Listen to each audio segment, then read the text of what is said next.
This is Five Live. Delighted to say we can speak again to David Cronenberg. His new movie is called Eastern Promise. He's working with Viggo Mortensen again. Hello, David. Hello, how are you? I'm very well, thank you. And who's that strange man next to you? I have no idea. He walked in off the street and he looks kind of sketchy to me. He looks very sketchy to most people. Hello, sketchy man. Hello, Simon. How are you? Oh, it's you. No, of course. So who did you expect? What's the good doctor doing next to Mr. Cronenberg? Well, because, you said I had an opportunity to come and talk to him about Eastern Promises, and you may remember about a couple of years ago when History of Violence came out, and I said not only is this clearly the best film of the year, which it is, and incidentally should have won the Best Film Oscar 2 years ago, and you were sorely over that. Also, this is all true, David, by the way. I can vouch for the fact that he did say all of this and more at great length. You can check it. You can download it. Why would I make this stuff up? Mr. Cronenberg is not going to check it and download it, is he? He's busy. No, I have people who do that for me. Excellent. They're Russian, actually. Yes, exactly, and they're very, they pick up on mistakes. So anyway, it was just a great thrill to be able to come and talk about Eastern Promises, which is here. It's playing at the London Film Festival, and I think is just a terrific new addition to the already magnificent David Cronenberg. Oof. It's not oof. No, I can't say That's oof. the English pronunciation. If you call Beaulieu Bewley, then oeuvre could be oof. I live very near to a place that's called Bewley, and we pronounce it Bewley. Thank you very much. I know. And I know that well. And it's marvellous to be corrected on my pronunciation by a Canadian. Yes, well, we are bilingual in Canada now. Of course, the other language is not French, it's Quebecois. It's quite different.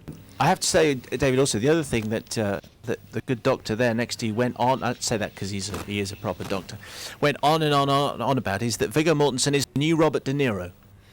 Well, I think he's the old Viggo Mortensen, but I understand the comparison. I mean, certainly Scorsese and De Niro made a series of wonderful films together. Viggo and I are a little advanced in age to sort of match that. I don't think we'll have the time really to make as many movies together. But I'd love him to be in every movie I make, I have to say. He's just an undiscovered treasure. I guess he's discovered now, but he's a magnificent actor. He's really superb. The undiscovered thing, I think, is the crucial element, because I remember when History of Violence came out, and of course the extraordinary thing about History of Violence is it centres on a character being something that they may not be. You don't know whether they're one person or another person. It appears to them they're not even sure who they are.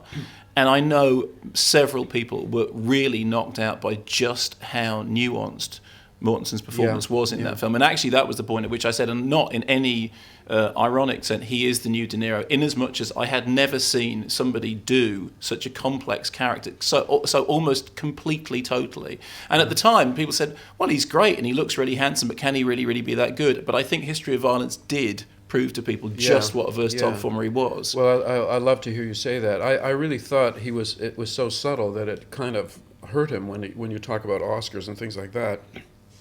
Those who have been raised on sort of the recent Jack Nicholson type performances perhaps don't understand what subtlety is, but it's real performing. I mean, it's real acting. And of course, what we get in Eastern Promises is once again we get a starring role from Viggo Mortensen as a character who, when we first meet him, appears to be one thing, and yet during the course of the drama we discover that he may be several other things. That's right. And again, it's a central question of identity. Just to explain this to the viewers who haven't seen the film yet, explain for us basically the setup of Eastern Promises. Yeah. Well, Naomi Watts is a midwife who works at a large central London hospital. She delivers a baby from a young Russian girl who has obviously been a sex slave. And in tracking down the background of the girl and the baby, she runs into some sketchy characters, to use that word again, who happen to be Russian and Eastern European, and gets involved with them in some very interesting ways. And one of them is Nikolai, who is played by Viggo Mortensen, who appears at first to just be a driver, a chauffeur for the boss's son, who is played by Vincent Cassel, a French actor. So, can you explain? Interrupting there, Mark. Can you explain, David, why you chose to set this in London? Why is this a London story?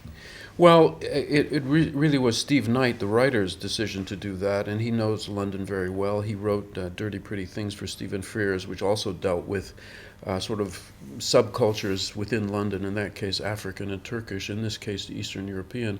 And it is, I think it really is the London version of multiculturalism. Certainly my hometown of Toronto prides itself on being multicultural, and that is in opposition to the American theory of the melting pot, where you come to America but you give up your heritage, your national heritage, to take on American values and become American.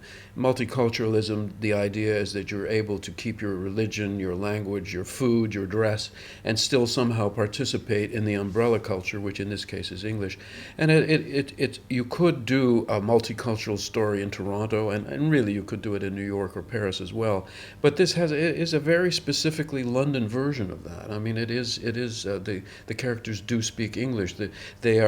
They speak English with accents, but their lingua franca, the one language they all understand, is English. So that's part of why it's a very English story. This Criminal Brotherhood that we're wrapped up in, tell us about that, David. Well, it's called the Vorivus Iconi. It means literally thieves-in-law. It's a brotherhood of thieves. In fact, in Russia, it's probably quite passé now, because since the fall of the Soviet Union, there's been an emergence of a whole new criminal class who are quite different. There's a brilliant documentary called The Mark of Cain that Viggo Mortensen, in fact, found for us, which was shot in maximum security Russian prisons. And in that, we hear the prisoners talk about their life as thieves, having given up their lives to belong to this brotherhood, and how the tattooing of their life story on their body becomes their passport and their identification, the crimes they've committed, where they've served time, and so on.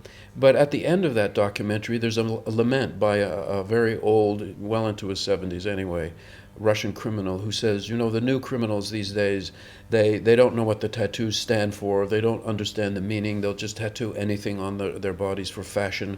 All they're interested in is money. They don't have any loyalty to the brotherhood. It's a kind of classical generational lament, but in this case, I think it's indicative of the fact that perhaps only in a transplanted form, as in coming to London, does this thieves' brotherhood exist. And it's probably been pretty much supplanted in Russia itself by, as I say, the new kind of capitalist criminal thieves. The thing that has caused controversy, or has attracted people's attention, is the bathhouse sequence, which there is an extraordinary bathhouse showdown in which Viggo Mortensen's character fights for his life, and he does so naked because he's in a bathhouse, which is how you would be in it. And I wrote something about it, comparing it to the scene of Oliver Reed and Alan Bates wrestling in Ken Russell's Women in Love, which it drew my attention to. The fact that it's so fleshy, and as people who know Cronenberg's work, will know, the great call to arms was "Long live the new flesh," and he has his entire body story written on his body and performs these tattoos. People are already comparing it to like the Psycho shower scene and saying it's the thing that everyone will remember. Tell us a little bit about that, because it's violent, it's extraordinary, and it's very erotic. Yes. Well, in the script it basically said, two guys with knives come in and there's a fight. And then it's left to everybody else to make that work.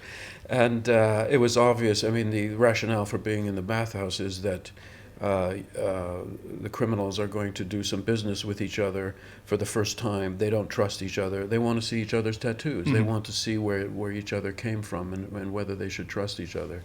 And then there's a moment of betrayal, and then Viggo's character, Nikolai, has to fight for his life against two Chechens who are fully clothed, who come in with knives. And of course it's the knives that make the difference. I mean, they want to carve up his tattoos, and it's interesting that there are no guns in the movie at all, which is not perhaps realistic for England these days. Perhaps in the past it was, but not now. Guns are everywhere. But these are killers who want to make a point, and they are willing to undertake the intimacy that a knife murder would involve. I mean, if you kill someone with a knife, you have to get very close to them. You have to feel them. You're going to smell them and hear them and touch them. In its intimacy, it's very intimidating and terrifying, and would send a message, of course, to the bosses who run Nikolai as a character.